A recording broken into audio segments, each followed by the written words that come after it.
Let's talk to Stanley Johnson, because we're talking about big characters. Stanley Johnson was one of those, we understand, Stanley, very good morning to you, who voted for the Lib Dems this time around. And I'm not sure a lot of people who voted Lib Dems really voted Lib Dems because they want the Lib Dems to do anything. Well, did you?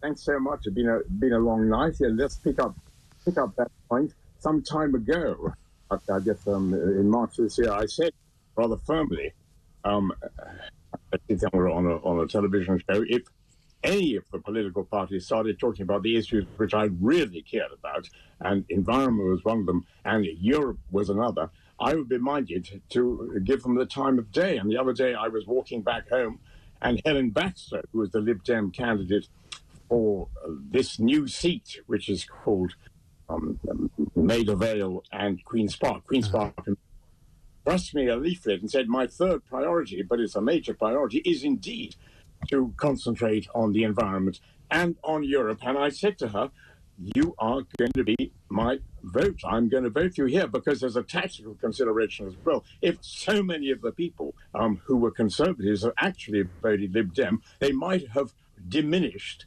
Starmer's majority. Let's be reasonable about that. Anyway, that's the upshot. So yes, I did vote Lib Dem on this occasion, because I am really distressed that in that whole campaign, the two main parties, the Labour Party and the Conservative Party, totally failed really to deal with Britain's position in Europe, alongside Europe. I'm not saying we had to rejoin Europe, but they just, it was a conspiracy of silence. And on the environment front, I have got to tell you, I think that the Lib Dems came forward with a much better stand as well. So there you go. Yes, I'm caught. They had a video of me talking to Helen Baxter. I do not deny it. And honestly, I think Lib Dem result last night, I think, was it 71? 71 it's standing at the moment. We've still got, I think, about 5 seats to be counted so far, a couple in Scotland. But yeah, I mean, incredible, really, a comeback. I think it's the biggest number of MPs the Lib Dems have had since 2005. Well, I think so. I think so too. And all I can hope now is that the Labour Party, it's now the Labour government, says, look, come on.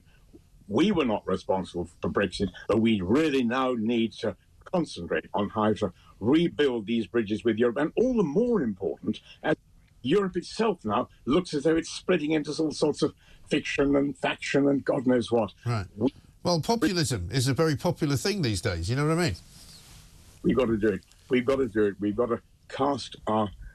We've got to make our weight count, and that means rebuilding the structures. The Council of Europe, not of course the European Community. We've got to consider, why on earth did the Labour Party say we're not thinking even of going back into the customs union or the single market? Well, because they know people don't want to do it. That most people have got over it. Most people are resigned to the fact that we are no longer in the European Union, and it's not a bad thing. Well, you say that, but in fact, more and more, you look at the range of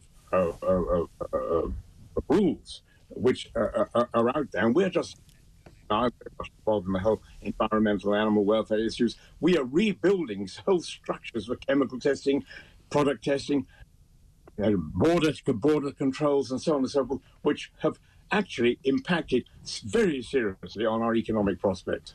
Well, I tell you what, if we had any border controls, we might be able to have a conversation about it. We don't appear to have them. But Stanley, good to talk to you. Thank you very much indeed. Former MEP, Boris Johnson's dad, of course. Boris Johnson, nowhere to be seen this morning.